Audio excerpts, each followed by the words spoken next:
मंडळी, आज आपण बनवणार आहोत डाळ दुधी. त्यासाठी आपल्याला काय काय लागणार आहे बघूया. तर आपण एका कुकरमध्ये तेल घेतलेलं आहे 2 चम्मच. त्यामध्ये आपण 1 चम्मच हिंग घातलेला आहे. त्यातच आपण थोडासा ठेचलेला लसूण घातला आहे, कढीपत्ता. तर लसूण थोडा लाल झाल्यानंतर आपल्याला त्यामध्ये कांदा, उभा चिरलेला कांदा घालायचा. एक मीडियम साईजचा कांदा घेतला आहे मी.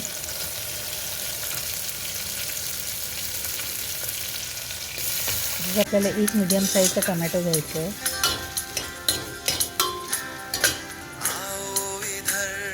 4 ते 5 हिरव्या मिरच्या, 1 चम्मच मिरची पावडर, 1 चम्मच हळद आणि अर्धा चम्मच गरम मसाला घातलेला आहे आपण. भिजवलेली चणा डाळ आणि अर्धा मीडियम साईजचा आपण दुधी घेतलेला आहे. लहान असेल तर ठीकच आहे, मोठा असेल तर आपण अर्धा घ्यायचं आहे. आता हे व्यवस्थित मिक्स झाल्यानंतर त्यामध्ये आपल्याला पाणी घालायचं. आपण गरम पाणीही घालू शकतो, पण मी साधंच पाणी घातलेलं आहे. दुधी आणि डाळ शिजण्यासाठी लागेल तितकं पाणी आपल्याला घालायचं आहे यामध्ये. आता 1 चम्मच आपण मीठ घातलेलं आहे. अंदाजानुसार जितकी क्वांटिटी असेल आपल्याला तसं मीठ घालायचं आहे.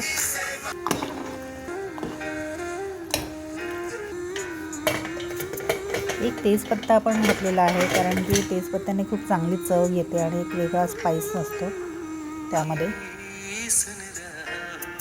तर आपण कुकर बंद करून घ्यायचं आहे. आपल्याला जवळजवळ 8 ते 9 शिट्ट्या लावायच्या आहेत. आता माझ्या शिट्ट्या झालेल्या आहेत आणि मी कुकर थंड झाल्यानंतर झाकण खोलत आहे. तर ही डाळ आणि दुधी आपल्या व्यवस्थित शिजलेलं आहे. तर आपल्याला आता याला स्मॅश करून घ्यायचं आहे. तुमच्याकडे रवी असेल किंवा मग पावभाजी मॅशर असेल तर त्याने आपण करू शकतो. आपल्याला अगदी सर्व व्यवस्थित बारीक करून घ्यायचं आहे. जराही डाळीचा किंवा दुधीचा कण ठेवायचा नाही आहे. हे बघा, आता हे असं झालेलं आहे. व्यवस्थित मी बारीक करून घेतलेलं आहे सर्व. अगदी प्युरीसारखं करून घ्यायचं आपल्याला ते.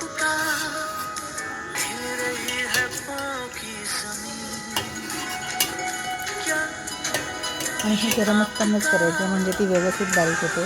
आता यामध्ये आपण कोथिंबीर घातलेली आहे. ही डाळ दुधी तयार आहे. आता गॅसवर 5 ते 10 मिनटासाठी आपल्याला एक उकळ काढायची आहे, त्यामुळे ती डाळ व्यवस्थित एकजीव होते. तुम्हाला माझी आजची डाळ दुधीची रेसिपी आवडली असेल तर माझ्या चॅनलला सबस्क्राईब करा आणि रेसिपीला लाईक, शेअर आणि कमेंट करा आणि नक्की बनवून बघा. ही गरम गरम भातासोबत खूप छान आणि सुंदर अशी डाळ आहे. ही सुद्धा माझ्या मम्मीची क्रिएटिव्हिटीच आहे आणि ही आमची फेवरेट अशी डाळ दुधी तयार आहे. नक्की बनवून बघा. भेटू पुन्हा दुसऱ्या रेसिपीमध्ये.